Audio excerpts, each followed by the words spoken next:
বাংলা ছবির ন্যাকা কান্না এক প্রকার তো চলতেই থাকে। পার্টিকুলার কিছু ছবির সময় বাংলা ছবির পাশে বসো, শো, দাঁড়াও, এগুলো তো চলতেই থাকে।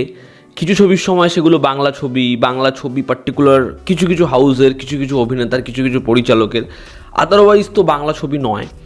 এবং দর্শককে বারংবার বলা হয় বাংলা ছবি আসুন দেখুন। অডিয়েন্স যখন বাংলা ছবির পাশে দাঁড়ালো তখন দেখে এমন একটা ছবি হয়েছে যেই ছবিটা মানে একেবারেই ভালো নয়, তো আবার তারা দাঁড়িয়ে কোথাও একটা কি ঠকলো। একটা ছবি এসছে, নাম হচ্ছে অদম্য। এই ছবিটা অপর্ণা সেন প্রেজেন্ট করেছে, রঞ্জন ঘোষ ছবিটা বানিয়েছে। আমার নিজেরই ছবিটা দেখতে খুব দেরি হলো। ছবিটা আমি দেখলাম এবং আমি আপনাদেরকে বলবো, যদি আমার ওপর বিশ্বাস করেন এই ছবিটাকে একটা সুযোগ দিন, ছবিটা একবার দেখুন। আমাকে গতকাল তথাগত মুখার্জি, যিনি খুব ভালো একজন পরিচালক, তিনিও মেসেজ করেন যে এই ছবিটা প্লিজ দেখ। আমি ছবিটা দেখি এবং আমার মনে হয় যে যদি কোনো ছবি পার্টিকুলার ভালো বাংলা ছবি হয় এবং তার উদাহরণ এতই কম হয় গোটা বছরে, তার মধ্যে অন্যতম হচ্ছে এই ছবিটা। এবং আমি জানি এই ছবিটা নিয়ে খুব খুব কম কথা হবে। আজ থেকে 5-6 বছর পর আমাদের হঠাৎ করে মনে হবে একটা ছবি এসেছিলো, এই ছবিটা কেউ দেখিনি, কিন্তু সেই ছবিটা দেখা উচিত ছিল, কিন্তু এখন আমরা ছবিটা দেখবো না। তো এই ছবিটা খুব কম সংখ্যক সিনেমা হল অ্যাভেলেবেল রয়েছে, যদি পসিবল হয় এই ছবিটা গিয়ে দেখো। এই ছবিটা 6 জন মিলে বানিয়েছে, খুব সামান্য কিছু সিনেমা হলে এই ছবিটা অ্যাভেলেবেল রয়েছে। প্লিজ, মানে আমি রিকোয়েস্ট করছি, যদি সম্ভব হয় এই ছবিটা গিয়ে দেখো। মানে যদি আজকে হিন্দির তরফে রাহি অনিল বার্ভের মতো পরিচালক একটা মায়াসাভা বানাতে পারে, আমি বলবো আমি দেখে খুব খুশি যে আমাদের বাংলাতে একটা মানিকবাবুর মেঘ হয়, আবার একটা অদম্য হয়। এরকম ধরনের ছবি হয়তো সংখ্যায় খুব কম হয়, কিন্তু হয়। ছবির গল্পটা যদি একটু করে বলি, একটা 22-23 বছরের ছেলে, যার একটা পার্সোনাল ক্রাইসিস রয়েছে, তার একটা পলিটিক্যাল বিলিভস রয়েছে, সে সিস্টেমের এগেনস্টে রুখে দাঁড়াচ্ছে, আশ্রয় গ্রহণ করছে এবং তাকে পালিয়ে পালিয়ে বেড়াতে হবে সুন্দরবন চত্বরে। সে কি সার্ভাইভ করতে পারবে না পারবে না, এর থেকে বেশি জানতে হলে আপনাকে নিকটবর্তী সিনেমা হলে ছবিটা দেখতে হবে। ছবির পজিটিভ দিক এবং পজিটিভ দিক, ছবির প্রথম পজিটিভ দিক হচ্ছে ছবির পরিচালক রঞ্জন ঘোষ এবং তার টিম। আমি জানি না তারা কীভাবে 6 জন মিলে এটা অ্যাচিভ করেছে, কিন্তু যেটা অ্যাচিভ করেছে সেটা ব্যাপক, জাস্ট দারুণ। এবং এরকম একটা অদম্য সাহসকে আমি স্যালিউট জানাই আমার পক্ষ থেকে। এই ছবিটাকে দারুণ, জাস্ট দারুণ বলা ছাড়া আমার আর কিছু করার নেই। ছবিতে যেভাবে ভিজুয়ালস এবং সাউন্ডকে সে কাজে লাগিয়েছে অপূর্ব। ছবির যে ওপেনিং সিনটা, মাইক রয়েছে, সেখানে আমরা কনভারসেশন শুনছি এবং সেখানে একটা এমন ঘটনা যেটা সাউন্ডেই আমাদের বুঝিয়ে দিচ্ছে, অপূর্ব।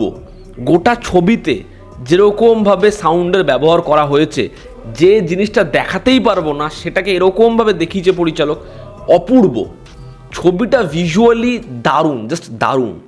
যখন থেকে ও একটা লঞ্চে এসে আশ্রয় নেয়, তারপরে সমুদ্রে লঞ্চটা যায়, সেখান থেকে পালায়, এসে এই সুন্দরবনের এমন একটা জায়গায় রাতটাও কাটায়, তারপর যা যা জিনিসপত্র হয় অভাবনীয়।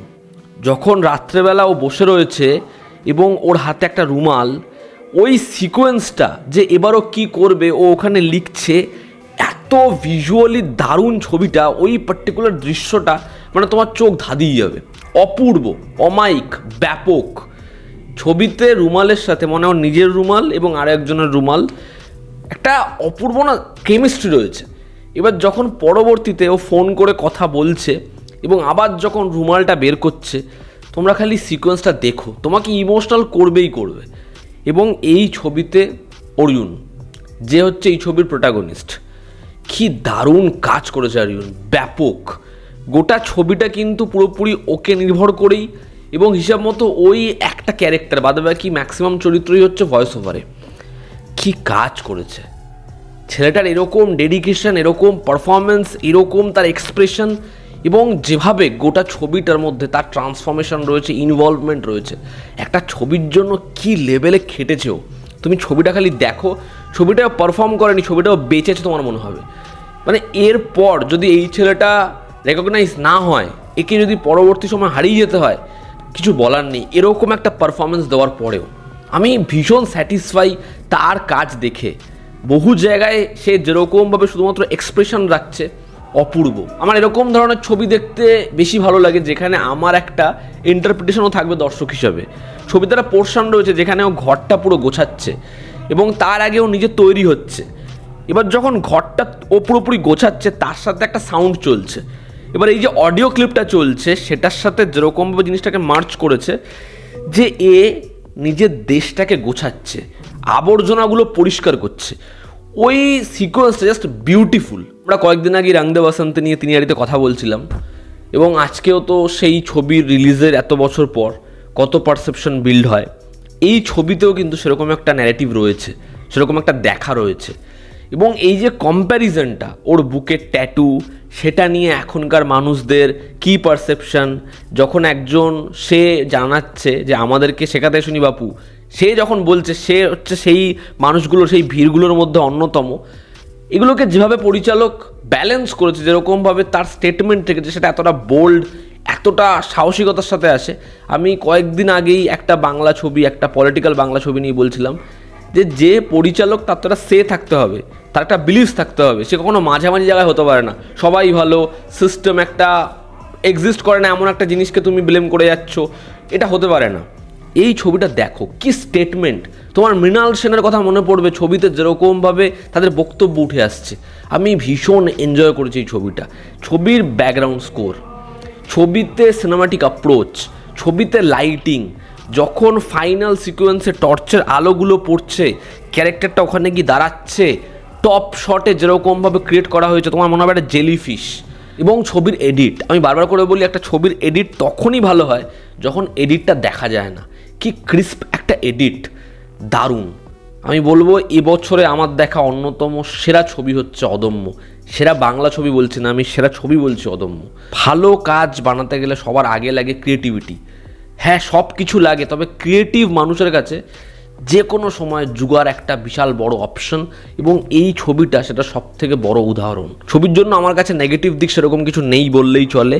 খালি ছবির রাতের দৃশ্য, পার্টিকুলার কিছু জায়গায় তারা যেমন কিছু কিছু সিকোয়েন্সে, মানে একটা লঞ্চের ভেতরেও বসে রয়েছে, সেখানে জাস্ট ও দেশলাই কাঠি জ্বালাচ্ছে, ওইটুকুই আলো, এবং পরের দিন যখন ওই কামরাটা খুলছে তুমি ভিজুয়ালস দেখলে, লাইট দেখলে চমকে যাবে, যেরকম দৃশ্যটা অ্যারেঞ্জ করেছে। এবার তার আগে ওর যে পালিয়ে আসা, যেরকমভাবে ও বাচ্চা, ওখানে যেন লাইট নেই, একবারে নেই। এবার ওই কিছু কিছু পার্টিকুলার জায়গায় না ছবিটা দেখার সময় একটু সমস্যা হয়, মনে হয় যেন খুব অন্ধকার, যেন পিক্সেল ব্রেক করছে। ওটা ছবিতে খুব সামান্য কিছু জায়গাতেই হয়। তো ওভারঅল অদম্য একটা এমন ছবি, তুমি যদি একটা ভালো এক্সপেরিমেন্টাল বাংলা ছবি দেখতে চাও, এই ছবিটাকে প্রথম প্রায়োরিটি লিস্টে রাখো। এই ছবিটা প্লিজ প্লিজ দেখতে যাও। এই ছবিটা নিয়ে আগামী দিনে ভীষণ পরিমাণে কথা হতে চলেছে। যদি আজকে এই ছবিটা মালায়ালাম ইন্ডাস্ট্রি থেকে আসতো, বা তামিল ইন্ডাস্ট্রি থেকে আসতো, বা কন্নড়, এই ছবিটা যেরকমভাবে আলোকপাত সৃষ্টি করতে পারতো, এই ছবিটা নিয়ে যে লেভেলে কথা হতো, এবং আমরা তখন কম্প্যারিজন এনে বলতাম বাংলা এরকম ধরনের ছবি হচ্ছে না, কিন্তু বাংলাতে এরকম ধরনের ছবি হয়েছে। প্লিজ এই ছবিটা দেখো। এই ছিল আমার ওপিনিয়ন। তোমরা যারা দেখেছো অলরেডি, তোমাদের কিরকম কি লেগেছে জানিও। জনতা আমাদের পাশে আছে, আবার দেখা হচ্ছে। Take care.